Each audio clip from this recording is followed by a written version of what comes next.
Wonder Woman has crossed $100 million worldwide. And it seems like it hit that relatively quick. But, I forget, it did just open here in the United States where I live, but it has been in theaters in other countries for a little while now. So I guess maybe it's not that quick. So a big question is going to be, where will the movie end up? I think because we're in pandemic times, that's a hard question to answer.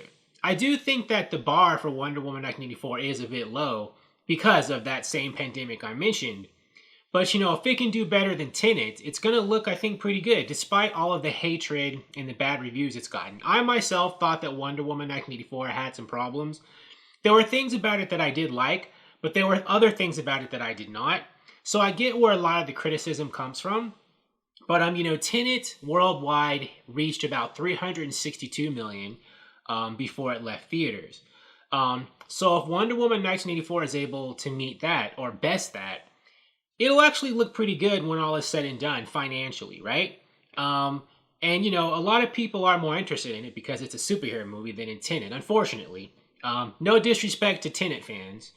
But Wonder Woman 1984 is also the sequel to, a very popular first movie, which was the first Wonder Woman. So we shall see.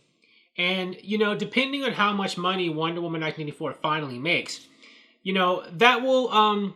we'll be able to see, how much releasing it on streaming simultaneously, at least in the United States, hurt or helped it maybe. Because, the argument is if a lot of people, at least in America, can see it at home with an HBO Max subscription, are they going to bother to go see it in the theater?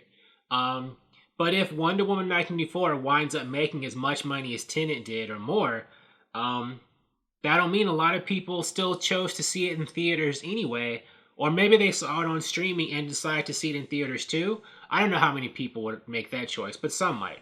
I myself, I watched it on HBO Max on my iPad, but I also did go to the drive-in here in town where I live, and I paid money to go see it on a drive-in theater.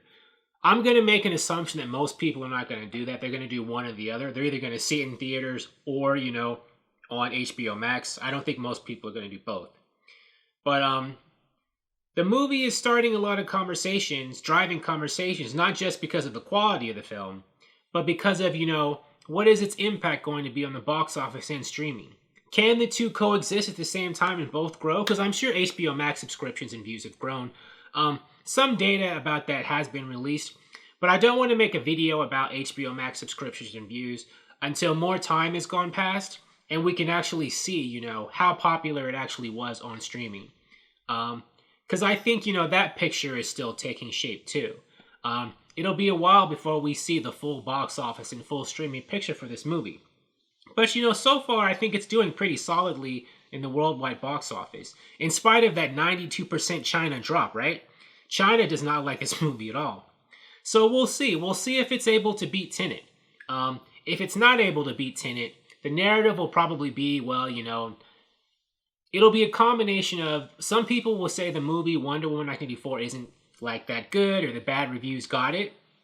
Or, they'll say streaming got it, right? A lot of people chose to watch it like on their phones or iPads or whatever, their computers, instead of paying money for movie tickets. Because they didn't have to. So, very curious. So what do you think? What do you think about Wonder Woman 1984 reaching $100 million right now? Do you think that's a good sign or not that impressive? Keep in mind, we're in the middle of a pandemic. Thank you for watching. If you like this video, please like it on YouTube and subscribe to the channel because I appreciate your viewership, and I'll talk to you soon. Bye.